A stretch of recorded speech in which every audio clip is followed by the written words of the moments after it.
Let's go downstairs and see. Sterling headed down the hall, Phileas and Irving behind him. Conrad went to fetch Oliver and Wallace. Hello, Philip Bally here, audiobook narrator. So we're on to a book called Courting the Rancher, a sweet historical Western romance. Love in Apple Blossom, Book 1. I'm doing 5 of these for the author Kit Morgan through an audio company. Kit Morgan apparently has written over 160 books. That we thought Heather Slade was prolific, or the last book I did a small section of for you. Kit Morgan, 160 books. So this book, what's the tagline? 6 English gentlemen with a secret, a town with a tragic past, and 1 lunatic sea captain. So this is set in Montana. I think we're in the 1860s. I'm pretty sure it's 1860s. So we're in America, but we've got 6 British brothers, the Darlington brothers, traveling around before they have to go back and get to the UK and get married. They are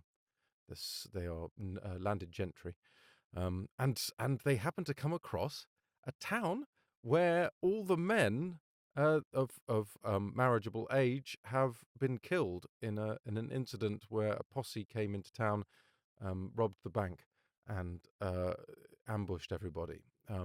What could happen?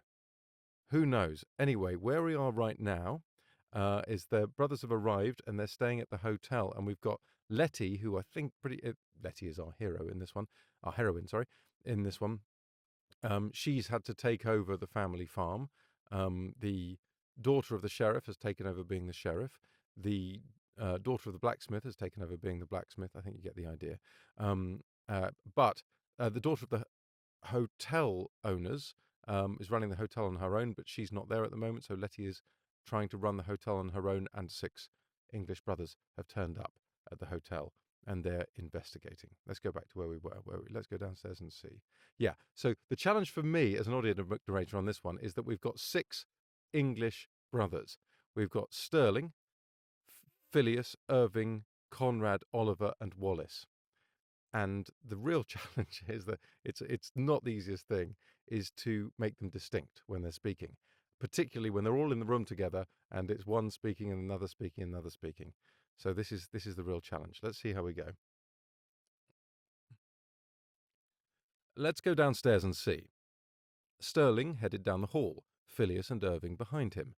Conrad went to fetch Oliver and Wallace. When they reached the lobby, there was no one around, so they ventured into the dining room.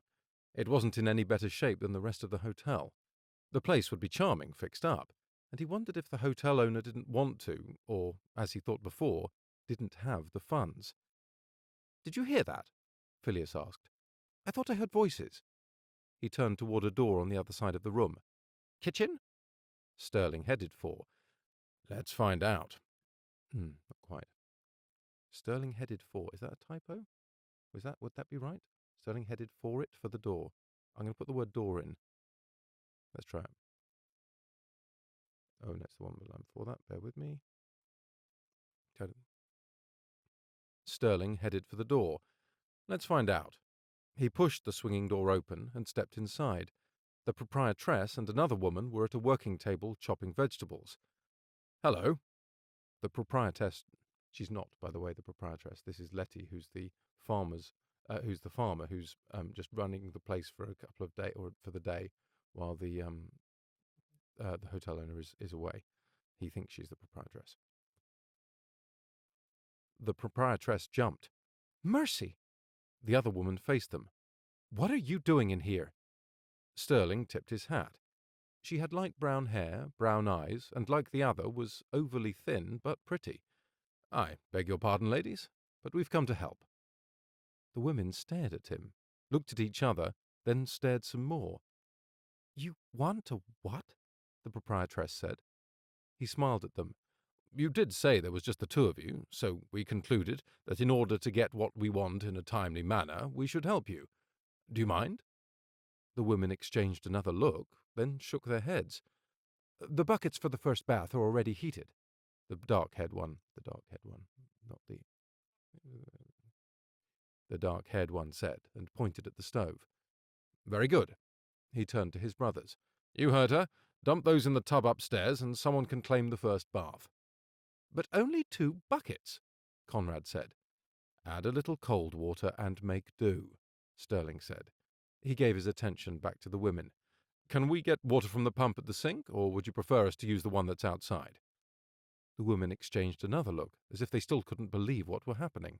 Oh, they were helping, not what were happening. Read what's there, Philip. Go back a bit further. Got to find a gap in the sentence. There we are. The women exchanged another look, as if they still couldn't believe they were helping. There's a pump outside, the proprietress said. You can use either one.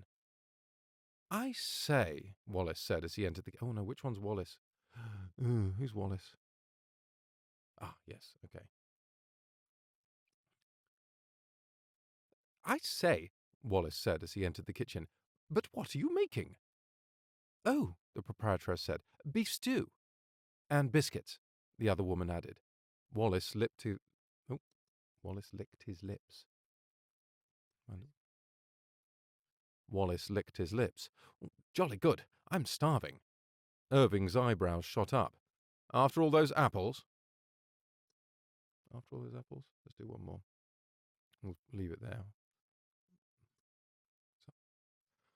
After all those apples?